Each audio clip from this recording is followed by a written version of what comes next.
همدا ته چې ټول تلسمونه ټول کیسې به ماته او ته به پرمختګ کې او ته به بدلون کې او ته به ثابتې ست پر اختیار خپل موخه ته رسیدلای سي. لنږدې ملګری مونیولې تر کورنۍ غړو بیا لږ تر لرو همکارانو او تر ډیر نور انسانانو پورې هیڅوک تاسو ته په اوس وخت کې البته لاس نه درکړي. خپل مرامونو او هدفونو سره چلن شي، پاتې سي، مړ سي، ناکام سي او ذلیل سي.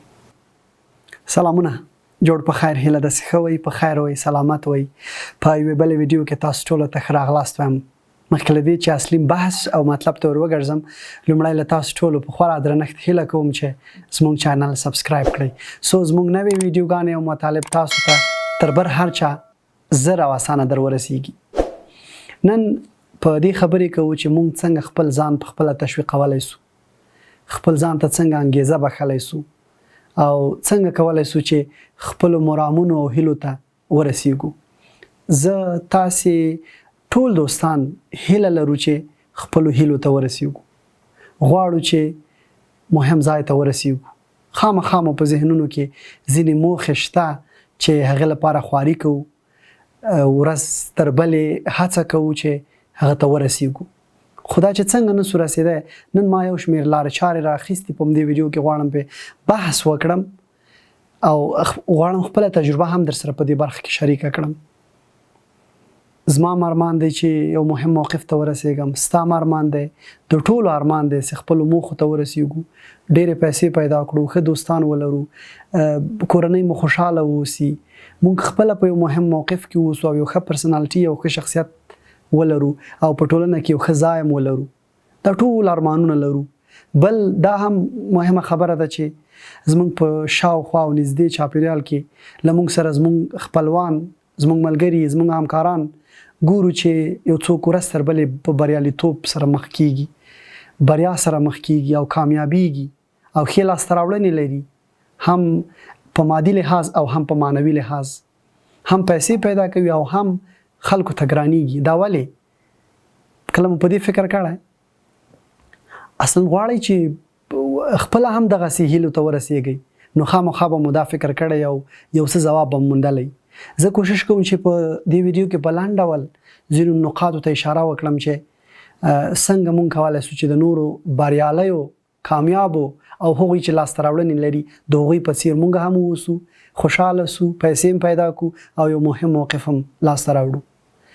لومړی مطلب دا دی چې په ځان تمرکز وکړئ، دا چاپیریال په خپل ځان در وڅرخوئ، هر څه کې ځان وګورئ، په هر څه کې خپل همدا تاسې یاست چې تاسې ته بدلون مخامخ کوي او خپل همدا تاسې یاست چې تاسې به بریالی کیږئ، بل هیڅوک تاسو سره مرسته نه کوي. دا ومنئ. له نږدې ملګري مو نیولې تر کورنۍ غړو بیا لږ تر لرو همکارانو او تر ډېرو نورو انسانانو پورې هیڅوک تاسو ته په اوس وخت کې البته لاس نه درکوي چې راځه ته ما سره بریالیتوب سره مخ سه، راځه ته ما سره ډېرې پیسې پیدا کړه، راځه ته ما غوندې یو ښه شخصیت اوسه. دا مرسته څوک نه کوي. لومړی هم دا نقطه له ذهن نه وباسئ چې تاسو ته به یو څوک لاس درکوي، یو څوک به در سره اخلاص کوي. او استثنا سته، په هغې زه خبره نه کوم. مهمه دا ده چې تاسو په خپل ځان تمرکز وکړئ، خپل ورځنی مهالویش په داسې ډول ترتیب کړئ چې تاسو خپل هیلو ته او خپل مرامونو او خپل اهدافو ته پرې رسیدلی سئ. څومره خوب باید وکړئ، څومره مطالعه باید وکړئ، خپل صحت ته څومره پاملرنه باید وکړئ، کومې ناروغیانې لرئ دا درک کړئ، د هغې مخنیوي لپاره هڅه وکړئ، څومره پیسو ته ضرورت لرئ، ستاسې ورځنی لګښتونه څنګه دي، له کومې لارې پوره کیږي، روابط مو څنګه دي، په دې ټولو باندې غور وکړئ. ځانونه ډېر مه ستړي کوئ، اخوا دېخوا لاس مه اچوئ، ټو د پوینټ په مشخصه توګه خپل ځان باندې متمرکز شئ. چې خوب به هم پوره وي، عایدو ته په کتو باندې مخ ته لاړ سئ، خپلو موخو ته په کتو مخ ته روان سئ او وګورئ چې کوم هلته ځئ، خو په مقایسوي توګه نه چې تاسو اوس له داسې یو چا سره ځان پرتله کړئ چې هغه ډېر کامیاب دی، هغه ډېر ښه شخصیت دی او هغه ډېرې لاسته راوړنې لري. ته به هم یو ورځ ولرې، خو دا په وخت سره دا به درته وخت ثابته کړي، خو په داسې حال کې چې ته ورته کار وکړې. نو زه ځکه وایم چې له همدانه په دې غور وکړه چې ته څنګه په خپل ځان متمرکز کېدلی شي. هر ورځ په دې خواري وکړه چې ذهن ته یو نوي څه وسپاري. د بریالیتوب او د خپلو موخو لاسته راوړلو لپاره یوه بله مهمه خبره دا هم ده چې مشخص اهداف وټاکه. مشخص اهداف.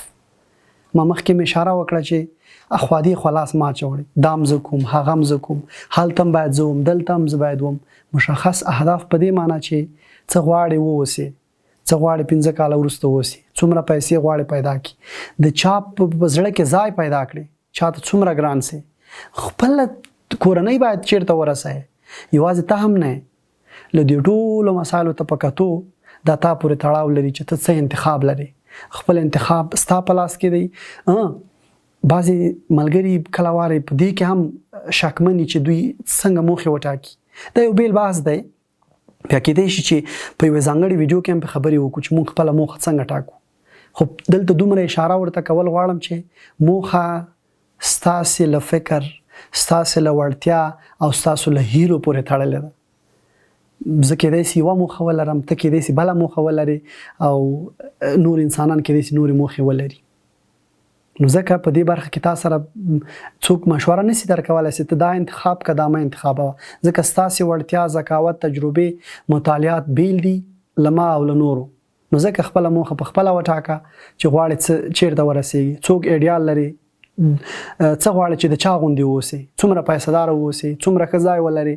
نو په دې ټولو مسایلو ته په کتو یو داسې ځای انتخاب کړه چې آسانه وي او ته ورته امکانات ولري چې هغې ته ورسېدلی شي. بله مهمه دا خبره ده چې تاسو خپلو موخو ته پلانونه ولټوئ، پلانونه ولیکئ. یوه ورځ کښېنئ، ځان ته وخت ورکړئ.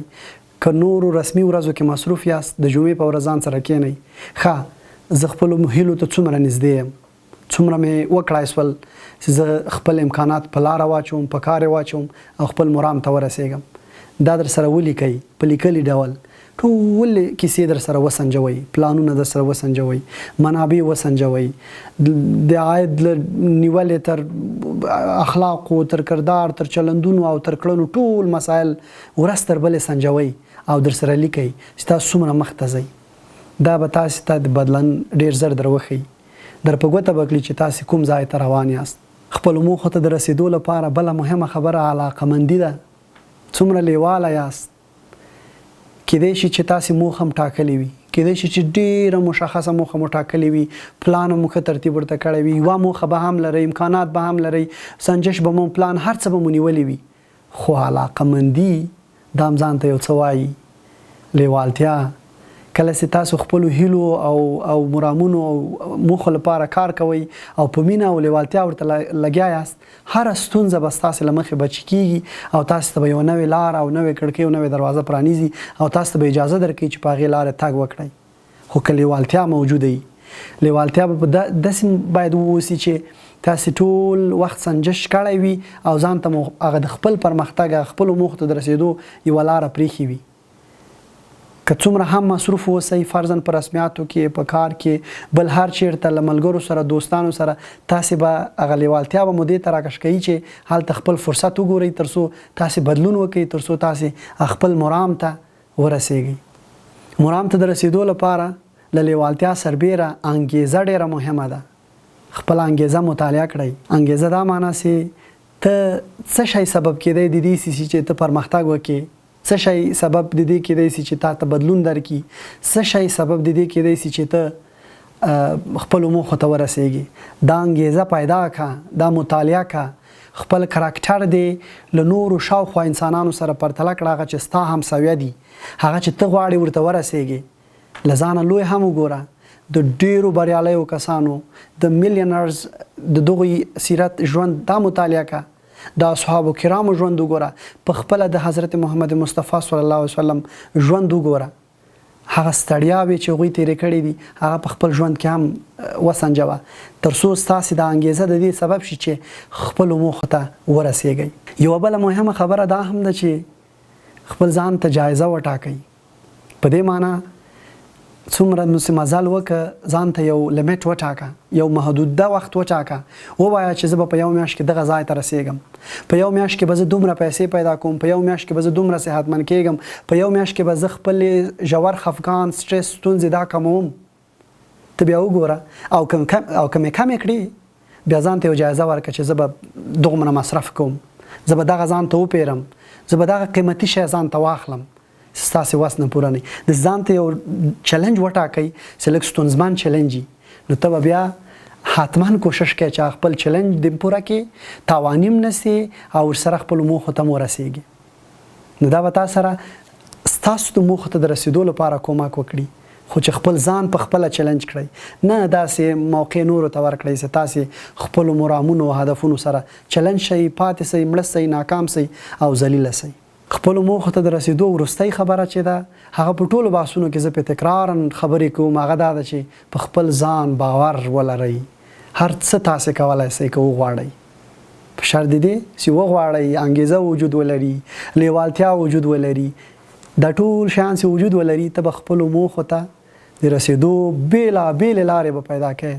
ډېر داسې کسان په چاپېریال کې موږ تاسې لرو، زموږ ډېر نږدې خلک دي، موږ ته کندې کینی، موږ نه غواړي، نه لوريږي چې موږ پرمختګ وکړو او له یوې کندې بلې ته واوړو، بلې ته واوړو، یا قدم په قدم یا پورته په لوړو پوړیو کې وخیزو، د هیچا نه لوريږي.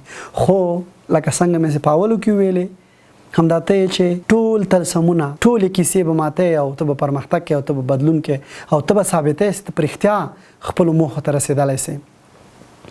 داسې ته خپله نه غواړې چې ولا نه زه نسم رسېدلی، پلانی به څه وایي، بستانه یې څه وایي، زه کولی نسم، یو څوک مختلفې خبرې درته کوي، تا کې دا ظرفیت نسته، ستا دومره امکانات نسته، پیسې دې کمې دي، معاش دې کم دی، پوهېږې نه، درس دې نه دی لوستی، دا ټول هغه بهانې دي چې چاپېریال یې تا ته درکوي، انسانان یې تا ته درکوي.